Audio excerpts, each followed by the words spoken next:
डाळिंबानी लहडलेलं हे तुम्हाला झाड दिसतंय. असं एक नाही, इथे अख्खा मळा आहे आणि एकरच्या एकर अशी फुललेली डाळिंब आहेत. ही जी साईज आणि हे कलर आणि ही क्वालिटी तुम्हाला दिसतेय, हे एक्सपोर्टचे डाळिंब आहेत. ही एक्सपोर्टचे डाळिंब बनवणारे जे आहेत ते दादा आपल्या बरोबर आहेत. नमस्कार. आणि नमस्कार मॅडम, माझं नाव निलेश रवींद्र पवार, वडिलांचं नाव श्री रवींद्र धनसिंग पवार, कृषी भूषण पुरस्कृत. अच्छा, किती एकर आहे तुमचा हा डाळिंब? आता 80 ते 90 एकर होतं आणि नवीन प्लांटेशन धरून 100-110 एकर होतंय आमचं. होतंय. किती वर्षापासून तुम्ही डाळिंब करताय? आता वडील तर 86 पासून करताय आणि मी 2000 म्हणजे 1998-2000 पासून त्यांच्याशी निगडीत आहे क्षेत्रात. हो बरोबर. पण आता हे इतक्या वर्षापासून तुम्ही डाळिंब करताय, आपण म्हणतो मालेगाव हे खरा एका अर्थाने तर डाळिंबाचं माहेरघर आहे उत्पादनाचं. माहेरघर म्हटलं, स्वर्ग म्हटलं तरी चालेल आमच्यासाठी. आम्हाला डाळिंब स्वर्ग आहे आमच्यासाठी. अगदी, म्हणजे इथली माती, हवामान हे सगळं डाळिंबाला पोषक आहे. सगळंच पोषक आहे. इतक्या वर्षापासून जे तुम्ही डाळिंब करताय, तुमचा अनुभव कसा आहे?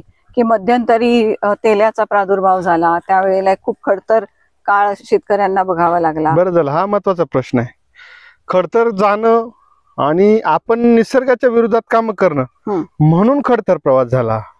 निसर्गाशी निगडीत राहून शेती केली, माणसाशी निगडीत राहून शेती केली की एकदम परफेक्ट गणित बसतंय. म्हणजे झाडाला आपण जसं म्हणतो ना, मला जरा केमिकल कमी पाहिजे, तसं झाडाला पण ते म्हणताय की मला पण केमिकल कमी पाहिजे, मला रासायनिक कमी करा, मला पण कमी करा. जेवढं ऑर्गॅनिक कर्ब वाढवता येईल ना तेवढं ते जास्त देण्याचा प्रयत्न करते आपण. त्याने जास्त दिलं की आपण पण व्यवस्थित होतोय. एकंदरीत आता तुम्ही म्हणाला की झाड म्हणतंय की मला ऑर्गॅनिक द्या, कर्ब जो आहे तो कमी वाढवा, म्हणजे मातीतला कर्ब वाढवा. पण हे सगळं करताना मुळात डाळिंबाच्या शेतीला कशा प्रकारची माती लागते? माती सगळ्या प्रकारचे चालतात, जेणेकरून ब्लॅक सॉइल तर नकोय, पण राहिलं तर त्याला बेड करून घेणं, मग लावणं आणि निचरा होणारी जर जमीन राहिली ना एकदम बेस्ट. आपण जसं म्हणजे 70-80% सगळे फळ हे डोंगरचे पीक आहेत.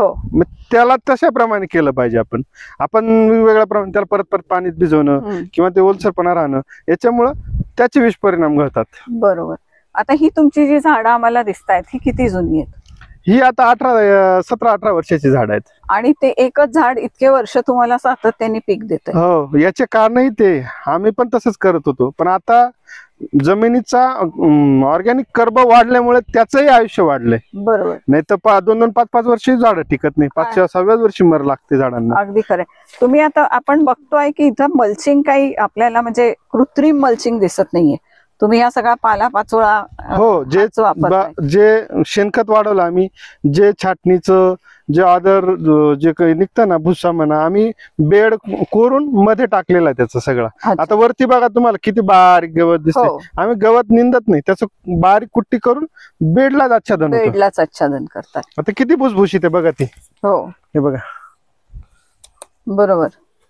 पण मग याला पाणी किती लागतं? आता याला पाणी त्याच्या प्रेडनुसार आहे.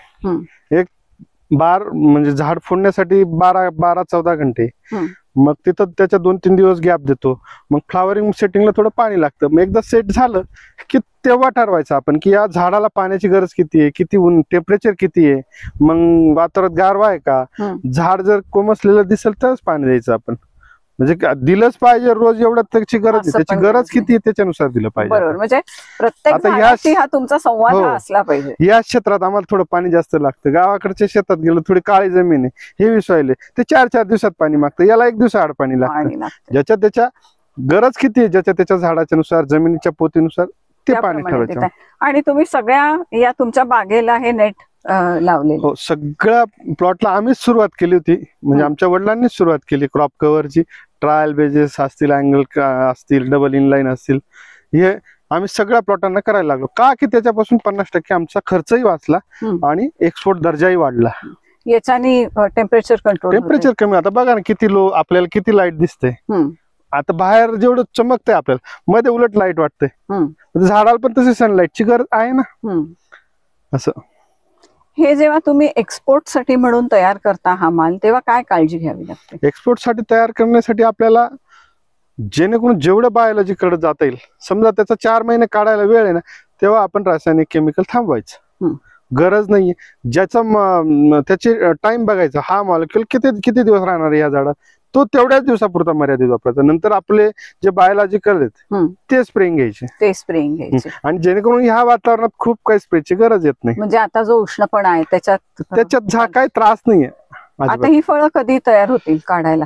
एक साधारण 25-30 दिवसांनी हा माल चालू होईल हार्वेस्टिंगला. कुठे कुठे एक्सपोर्ट करताय तुम्ही? जर सॅम्पल पास आला तर युरोप, नाही तर मग आपलं लोकल मार्केट आहे. कोलंबो जातो, चेन्नई जातोय, दुबई जातोय, म्हणजे बरेचसे, मलेशिया जातो. ह्या वेळेस तर 5-6 मार्केट गाठले आपण, व्यापाऱ्यांनी आपल्या मार्फत गाठले. आपलं कसं जागेवर व्यापाऱ्यांना. हो हो. यावेळी क्वालिटीचा माल असेल की त्या जातो. 230 रुपयाचे रेट मिळाले यावेळी. ओके. युरोपच्या? हो, लोकलचेच, चेन्नईचे. अच्छा. तुम्ही जर का काळजी घेतली त्या झाडाची, त्या फळाची, तर ते झाड सुद्धा तुम्हाला भरभरून परत देत आहे. त्याची गरज काय आहे? त्याला पाणी किती हवंय, त्याला ऊन किती हवंय, त्याला केमिकल्स द्यायचे का नाही द्यायचे, त्याची बायोलॉजी जपायची आहे, ती कशी जपायची, हे सगळं आपल्याला आत्ताच दादांनी सांगितलं. ते सगळं जपलं आणि त्याचं गणित जर का जमलं तर हे इतकं सुंदर फळ ते झाड तुम्हाला देऊ शकतं. आणि या झाडाची फळं वर्षोनवर्ष हे कुटुंब आज घेतायत, कारण की तशी त्या झाडाची तुम्ही निगा राखली आहे, त्या झाडांना तुम्ही तसं सांभाळलंय. आज इतक्या मोठ्या जागेमध्ये, एवढ्या एकरेजवर पसरलेला हा बाग, आणि प्रत्येक झाडाची त्याची घ्यायची काळजी, मला वाटतं हे खरं तर खूप कठीण काम आहे. पण सवयीने तुम्हाला आता ते याच्यापासून काय झालं, आपल्यालाही उत्पन्न मिळत, आणि जे मजूर आहे जवळजवळ माझ्याकडे आता 70-75 कुटुंब आहे, त्यांनाही रोजगार उपलब्ध झाला ना. उपलब्ध झालाय, खरंय. म्हणजे एकाच पिकावरनं अनेक कुटुंब पोचली गेलेली आहेत, आणि यांना सुद्धा चांगलं एक्सपोजर मिळालंय. यांचा माल सुद्धा परदेशात गेलाय. एकंदरीतच आपला मालेगावातला, आपल्या मातीतला माल हा बाहेरचे लोक त्याची चव घेत आहेत, याचा आनंद निश्चितच वेगळा आहे.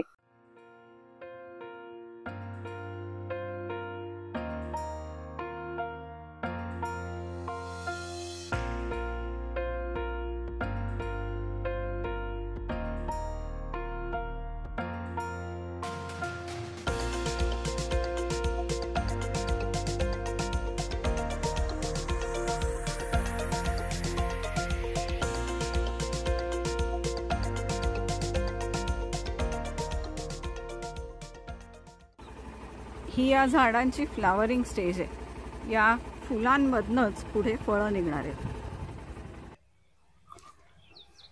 दादा, मला असं सांगा की ही एकंदरीत स्टेज कशी येते? म्हणजे आता आपण तुमच्या शेतात बघतोय तर काही झाडं ही आपल्याला फ्लावरिंग स्टेजला दिसत आहेत, काही आपण फ्रुटिंगची बघतोय, काहीची पानगळ बघतोय. तर या स्टेजेस कशा असतात? आता हा फ्लावरिंग सेटिंगचा स्टेज आलेली. आधी ती बघितली आपण, छाटणी चालू होती. हो. एक दुसरा प्लॉट आहे तो पान निघतंय. आता हा फ्लावरिंग, आणि पुढे जो मला हार्वेस्टिंगला येतो 1 महिन्यात, हो, जो ते पण बघितलं. बरोबर. पण मग आता हे फ्लावरिंग मधनं फ्रुटिंग मध्ये जायला किती वेळ लागतो? एक 10 दिवसाचं आहे. काय दिसायला लागले सेटिंग आता.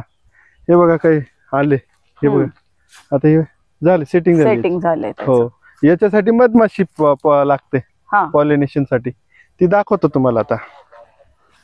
म्हणजे या झाडाची बायोडायव्हर्सिटी जी आहे ती एकंदरीत मातीमधला बॅक्टेरिया, त्याच्यानंतर तुमचं झाडाचं जी काय बायोडायव्हर्सिटी आहे, मधमाशी, की ज्याच्यामुळे ते पॉलिनेशन होणारे आणि सगळं फर्टिलायझेशन होणारे, तर ह्या सगळ्या बायोडायव्हर्सिटी सांभाळणं सुद्धा एक काम असेल, नाही का? ही स्टेज केव्हा येते? एवढी स्ट्रॉंग दिसते बघा आपल्याला आता, आपल्याला व्हिडिओ तर दिसलच.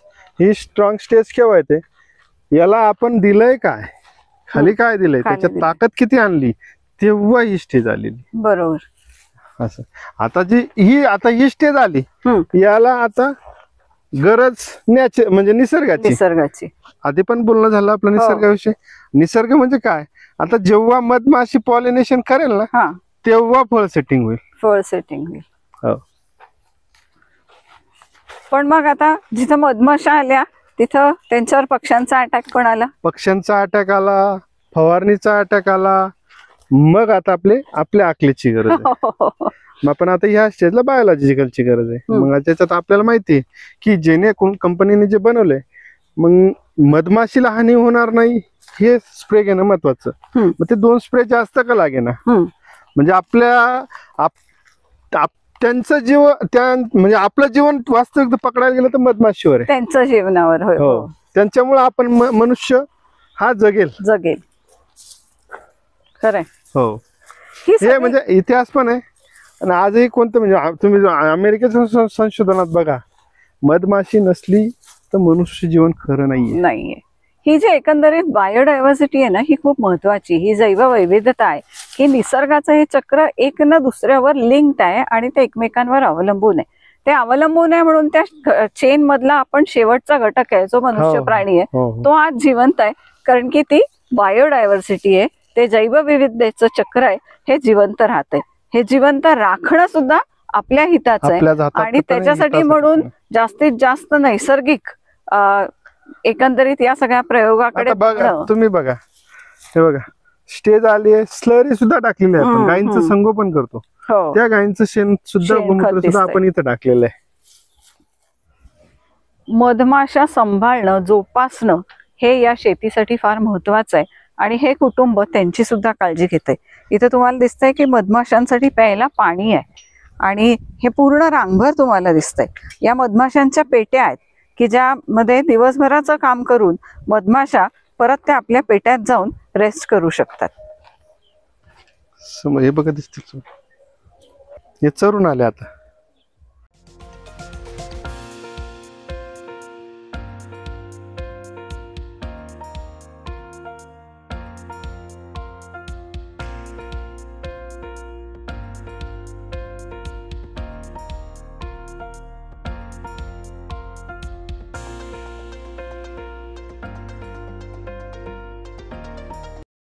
एवढी मोठी डाळिंबाची शेती म्हटलं की पाण्याचं नियोजन हे महत्वाचं ठरतं.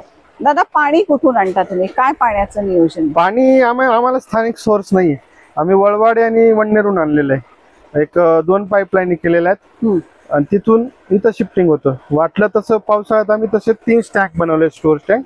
इमर्जन्सी तिकडून म्हणजे काही प्रॉब्लेम, म्हणजे पाणी दुष्काळ आहे, पाणी कमी पडलं तर मग स्टँक मधून उपलब्ध करतो. आणि मेन म्हणजे पाईपलाईन वरनच आमचं उदरनिर्वाह. मग हे पाणी इथं आलं की तुम्ही ते इथून फिल्टर मध्ये जातं. पाणी फिल्टर करणं का गरजेचं? फिल्टर करणं असं आहे, जमिनीतलं क्षार किंवा शेवाळ या इथं खडी इथं याच्यातून आणि किंवा ड्रिपर चोकअप होणं हा प्रॉब्लेम होऊ नये एवढ्या मोठ्या क्षेत्राला, म्हणून पाणी फिल्टर करणं गरजेचं आहे. याच्यातून सगळे बारीक जे पण असेल, शेवाळ असेल, क्षार असेल, ते इथंच थांबतील, मग फिल्टर होऊन जमिनीला जाईल. बरोबर. आणि हे जे आहे हे ड्रम्स तुमचे, हे जे ड्रम्स आहेत आपल्याला NPK द्यायचे आणि प्रत्येक प्लॉटला समजा आपल्याला काही नियोजन बदलायचंय, आपण मोबाईलद्वारे ऍपद्वारे एकटा माणूस कव्हर करू शकतो इथून. बर. हो, म्हणजे हे सगळं ऑटोमॅटिक 45 मिनिटाला ऑटोमॅटिक फ्लॅश होतं. इथं माणसाची गरज नाहीये. एवढ्या मोठ्या क्षेत्रासाठी हे टेक्नॉलॉजीचा वापर सुद्धा आलेला आहे. आणि आता आपण काही प्रमाणात म्हणू की मोबाईल टेक्नॉलॉजी वापरतायत, म्हणजे AI चा सुद्धा वापर या शेतीसाठी होतोय. जे काही खतं द्यायची आहेत ती या पाईपलाईन्सद्वारे हे सगळ्या ड्रिप मध्ये जात आहे. खतं असो, जीवाणू असो, की या पाईपलाईन्स मधनं, या ड्रिप सिस्टीम मधनं क्षेत्राला दिलं जातंय.